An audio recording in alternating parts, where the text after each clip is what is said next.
الحمدللہ رب العالمین، ساری تعریف اس رب کے لیے ہے، اس پالنہار کے لیے ہے، ساری تعریف اس پروردگار کے لیے ہے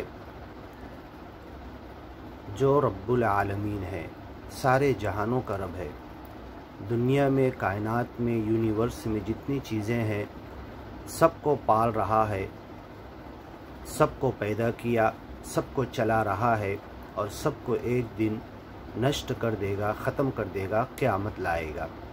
الرحمن الرحیم، اور وہ رب بہت ہی رحمان ہے، بہت زیادہ رحم کرنے والا ہے، رحیم ہے اور اپنی شفقت، محبت اور رحمت سے پوری دنیا کو پال رہا ہے۔ مالک یوم الدین، اور وہی ذات ایسی ہے، وہی اللہ، وہی ایشور، وہی پرمیشور ایسا ہے جو ایک دن پوری دنیا کو ختم کر کے، پوری کائنات کو نشٹ کر کے حساب کتاب کا لانے والا ہے۔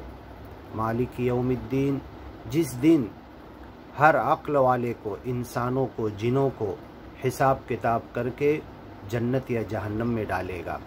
ایاک نعبد، جب معاملہ ایسا ہے، اے اللہ ایک دن تو سب کا حساب کتاب لے کر، سب کو جمع کر کے، سب کو کھڑا کر کے حشر کے میدان میں تو حساب کتاب لے گا، تو اے مالک ہم تجھ سے دعا کرتے ہیں، ایاک نعبد، ہم صرف اور صرف تیری عبادت کرتے ہیں۔ ایاک، وہ تو ہے، وہی ہے تو جس کی ہم عبادت کرتے ہیں۔ ایاک نعبد، ہم تیرے ہی بندے ہیں، تیری ہی بندگی کا حق ادا کرتے ہیں، تیرے ہی بندے بن کے رہیں گے اور تیرے ہی بندے بن کر مریں گے۔ وَإِيَّاكَ نَسْتَعِينُ، اور اے مالک، اے سچے پالنہار، اے پروردگار، تو ہی وہ اکیلی ذات ہے۔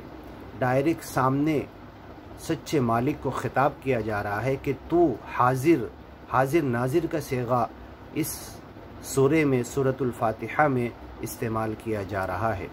اور جبکہ یہ سورہ ایسی ہے، قرآن کی یہ 7 آیتیں ایسی ہے کہ 7 من المثانی، کہ ان 7 آیتوں کے برابر پورے قرآن میں کوئی آیت نہیں ہے، اور اسے سورۃ الصلاۃ بھی کہا جاتا ہے۔ نماز کی ہر رکعت میں اسے شروع میں پڑھنا انتہائی ضروری ہے، چاہے فرض نماز ہو، چاہے سنت ہو، نفل ہو، کوئی بھی نماز، ہر نماز میں اس سورے کا پڑھنا انتہائی ضروری ہے۔ اسی لیے اس کا نام سورۃ الصلاۃ بھی رکھا گیا ہے، یعنی نماز۔ اور نماز کیا ہے؟ سچے مالک کا نام اسمرن ہے۔ اقم الصلاۃ لذکری، میرے ذکر کے لیے، میری یاد کے لیے، میرے سمرن کے لیے نماز کو قائم کرو۔ اقم الصلاۃ لذکری، نماز کا مقصد ہی یہ بتایا گیا، سچے مالک کا نام اسمرن اور سچے مالک کا نام لینا۔ ایاک نعبد و ایاک نستعین اہدنا الصراط المستقیم، اے سچے مالک تو ہمیں سیدھے راستے پر رکھ، سیدھے راستے کی ہدایت دے، اور اگر سیدھے راستے کا گیان اور ایمان ہمیں مل گیا ہے تو مرے تک اس پر قائم رکھ۔ اہدنا الصراط المستقیم صراط الذین انعمت علیہم، ان لوگوں کے راستے پر ہمیں چلا جنہیں تو نے انعام دیا۔